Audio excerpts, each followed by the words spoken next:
안녕하세요. 당신의 보험금을 지켜드리는 편집사 한세영 변호사입니다. 많은 분들이 암보험 하나쯤은 가지고 계실 텐데요. 그런데 만약 갑상선암 진단을 받았는데 암이 림프절까지 전이됐다면 어떻게 될까요? 보험사는 보통 가입 금액이 적은 갑상선암 보험금만 지급하려고 할 겁니다. 하지만 이때 수천만 원에 달하는 일반암 보험금을 받을 수 있다는 방법이 있다는 사실을 알고 계셨나요? 오늘은 림프절로 전이되는 갑상선암이 과연 일반암에 해당하는지가 문제가 되어서 소송을 진행해서 승소한 판결을 소개해 드리도록 하겠습니다. 의뢰인은 2018년 땡땡 생명사에 암보험을 가입했습니다. 얼마 후 안타깝게도 건강검진에서 갑상선암 진단과 함께 암세포가 목 림프절까지 전이됐다는 2차성 악성 신생물 질병 코드 C77 진단을 동시에 받게 됐습니다. 약관을 살펴보니 갑상선암은 소외감으로 분류되어 있었지만 림프절의 2차성 암은 분명히 일반암으로 분류되어 있었습니다. 의뢰인은 당연히 일반암 보험금을 청구했습니다. 하지만 보험사는 지급을 거절했습니다. 보험사는 약관에 있는 원발 부위 기준 분류 조항에 따르면 전이암이 발견되어도 최초로 발생한 부위, 즉 원발암을 기준으로 분류를 해야 하는데 의뢰인의 일반암은 갑상선암이므로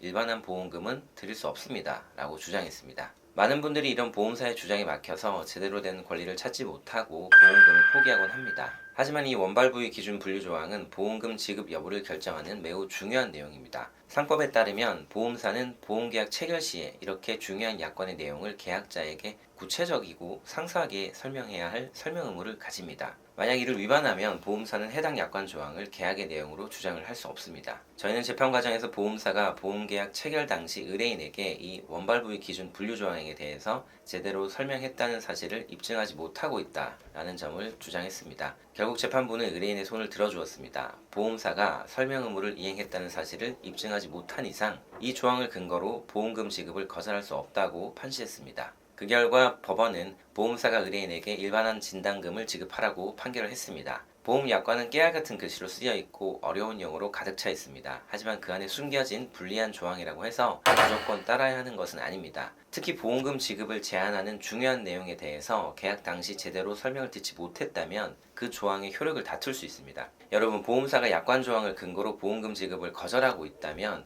내가 그 조항에 대해서 설명드린 것이 맞는지 생각해 보실 필요가 있습니다. 그리고 설명을 듣지 못한 것 같다면 보험사가 일단 보험금 지급을 거절했다고 해도 전문가를 통해서 다시 보험금 청구를 해볼 수 있습니다. 오늘 영상은 여기까지입니다. 보험 분쟁 해결사 한세영 변호사였습니다. 감사합니다.